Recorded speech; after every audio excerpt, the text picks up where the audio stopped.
potential negatives. So it might be great if you know what everybody's reading in Vancouver and to relate that to other information, but I might not want you to know what I'm reading as an individual on what's on my bedside table. And there's those pieces. And there's other privacy issues around this as well. If you get a flat file of data, how do you relate this piece and this piece and this piece, and you now have something which might bump into privacy legislation.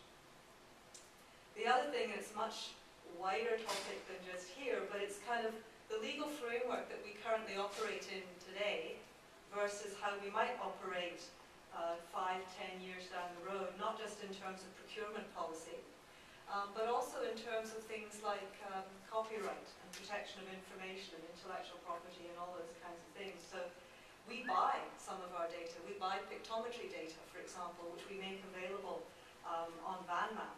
We can't give that to anyone else because we license it.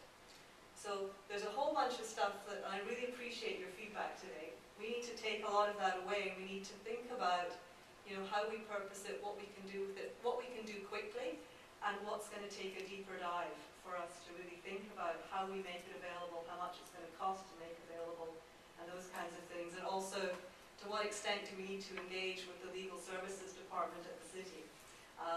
And for those of you who've maybe had experience, things that go into the legal services department can take a long time because they're complex issues. And I can see you smiling, Peter, because you've been there. They're complex issues, and lawyers are always concerned about setting precedents and how do we do these kinds of things. So it's a piece of work that we need to go through. So I would like to thank you all for your participation today, and just before we close it off, I'd like to open the floor up for questions.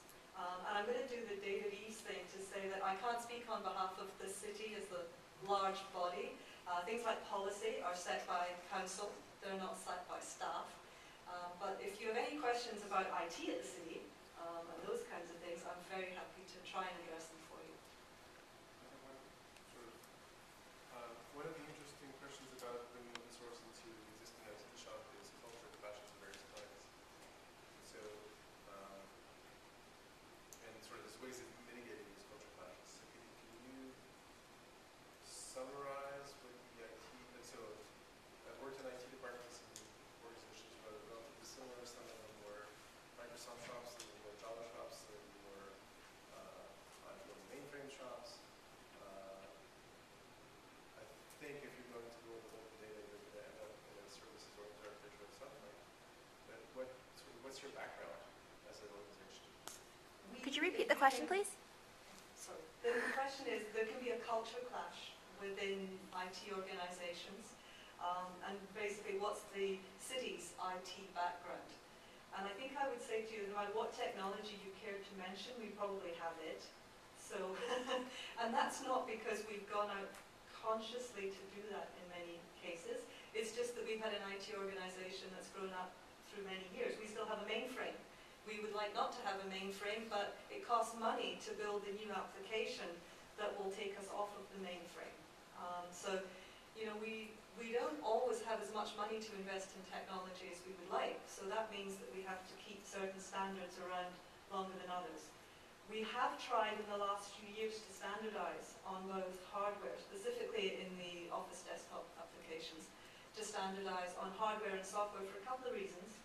One is that it means that you can keep your IT shop relatively small and lean because you don't have to be always kind of cross-training everybody.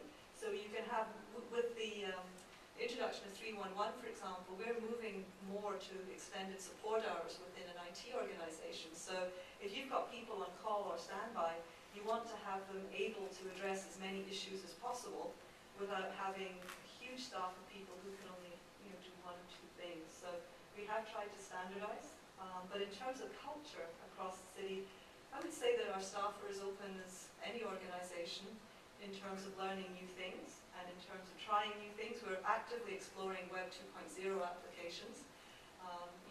If you look at the city's website now, you'll see there are areas where there are RSS feeds. When we do the budget consultation process, for example, we want to do these things because it's a great way to have people not come into City Hall. If you can pay your taxes from home, if you can be part of an open community on the budget or on some issue, it means that, if you've got an issue, you don't have to come to a town hall forum that only takes place on a Wednesday at 7 o'clock.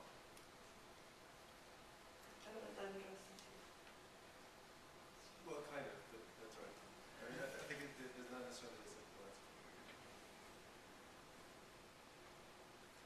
Shari, there's a question behind you. On sort of a similar note as the question about culture, I guess in my experience, and this is the beginning of a conversation, as you say, so I understand if the question's actually not able to be answered. But can you comment on maybe the willingness of staff to be able to participate in conversations openly online about the topics such as the one that we're talking about in this room, just to be able to go beyond the people that are able to make it to events like this, and also in terms of being able to provide continuity for conversations going forward for people who may not hear about this, the city's open data motion or interest in this area for months to come?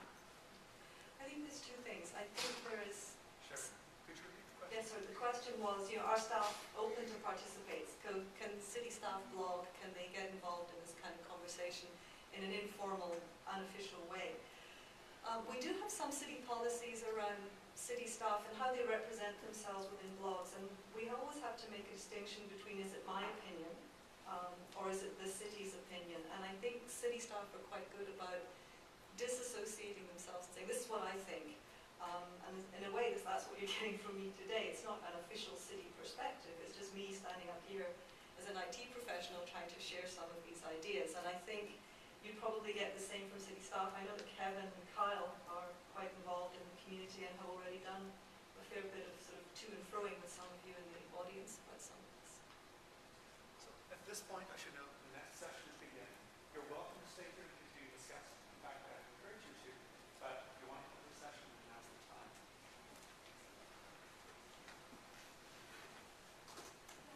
I just want to say to all the people from the city, I'm super, and I suspect this is felt widely, I'm really grateful for you guys to come to this convention and to meet on our turf, the techie turf, and just be open to listening. It really feels cool and futuristic to talk to you.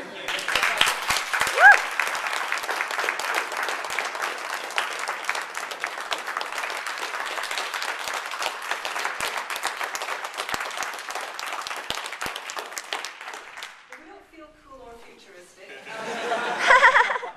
Not that we're not excited, but it's just a lot of this stuff we've been doing already. And I think the difference with the motion is it's kind of, I guess, harnessed a whole bunch of different disparate pieces across the city, brought them together, put them under an umbrella, and I guess given us the impetus to potentially get some funding and some resources to do things in a slightly different way. So I think that's the big change, as opposed to anything particularly radical.